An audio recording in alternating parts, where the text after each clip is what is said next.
Hello மக்களே, welcome to Delhi talks. Mahanadi shooting ஸ்பாட்ல இருந்து ஒரு அப்டேட் மட்டும் கிடைச்சிருக்கு. பாத்தீங்கன்னா கங்கா இருக்காங்க. ஸோ இந்த லொக்கேஷன் பார்க்கும்போது இப்போ அவங்க ஸ்டே பண்ணியிருக்க அந்த ரெண்டல் ஹவுஸ் மாதிரி தெரியல.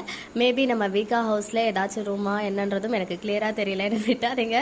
ரூம்ஸோடைய பேக்ரவுண்ட்லாம் நான் அவ்வளோவா அப்சர்விங் ஸ்கில் இல்லைன்னு நினைக்கிறேன். ஸோ உங்களுக்கு தெரிஞ்சா சொல்லுங்க, இது அதே லொக்கேஷனா நம்ம வீக்கா ஹவுஸா இல்லை வேற ஏதாவது நியூ லொக்கேஷனா அப்படின்னு சொல்லி. பட் எனக்கு என்னமோ நியூ லொக்கேஷன் ஃபீல் தான் இருந்துச்சு. இந்த காஸ்டியூமே நேற்றுக்கு இருந்துச்சு இல்லையா ஒரு காஸ்டியூம், அந்த காஸ்டியூம் இல்லை, இது டிஃப்ரெண்டான காஸ்டியூம். ஸோ இன்னைக்கு ஷூட்டிங் ஸ்பாட் அப்டேட்டா இருக்கிறதுக்கு நிறைய வாய்ப்புகள் இருக்கு. அண்ட் எக்ஸ்பெக்ட் த அன்எக்ஸ்பெக்டட் என்ன அப்படின்னு பார்த்தீங்கன்னா, i5 ப்ராப்பர்ட்டிஸ் இப்போ ட்ரெண்டிங்ல இருக்காங்க. நம்ம ட்ரெண்டிங் பேரை வச்சு அவங்க வந்து நாளைக்கு ஒரு ப்ரீ லான்ச் ஈவெண்ட் இருக்கு. அண்ட் நெக்ஸ்ட் வீக் நவம்பர் 23 வந்து பார்த்தீங்கன்னா சண்டே அன்னைக்கு மெயின் கிராண்ட் லான்ச் பண்றாங்க அப்படின்னு சொல்லியிருந்தாங்க. அதில் எக்ஸ்பெக்ட் த அன்எக்ஸ்பெக்டட்னு சொல்லிட்டு ஒரு விஷயத்தையும் கீழே ஷேர் பண்ணியிருக்காங்க. ஸோ என்னவா இருக்கும் நம்ம கெஸ் பண்ணிக்கிட்டே இருப்போம். ஹோப் நம்ம மனசுல என்ன இருக்கோ அது உண்மையா அப்படின்றது தெரிய வரும். ஏன்னா நிறைய பேர் கேள்வி கேட்டாங்க, ஒருவேளை வீக்கா வந்து வராங்களா, அது ஒரு சர்ப்ரைஸா இருக்குமோ அப்படின்னு சொல்லி. பட் இன்னும் அதுக்கு வந்து அவங்க எதுவுமே ரிப்ளை பண்ணல. மேபி நம்ம வீக்கா பவர் பார்த்துட்டு நம்ம வீக்காவை கிராண்ட் லான்ச்க்கு வந்து அவங்க இன்வைட் பண்ணிருக்காங்களா என்னன்னு தெரியல.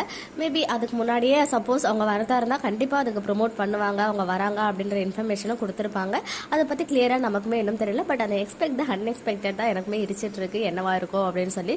So hope for the best. வேற எதுவும் அப்டேட்ஸ் இல்ல, ஷூட்டிங் ஸ்பாட் அப்டேட்ஸ் இப்போதைக்கு இந்த ஒரு அப்டேட் மட்டும்தான். கங்கா இருக்க ஒரு லொகேஷன், அது என்ன லொகேஷன்றது தெரியல.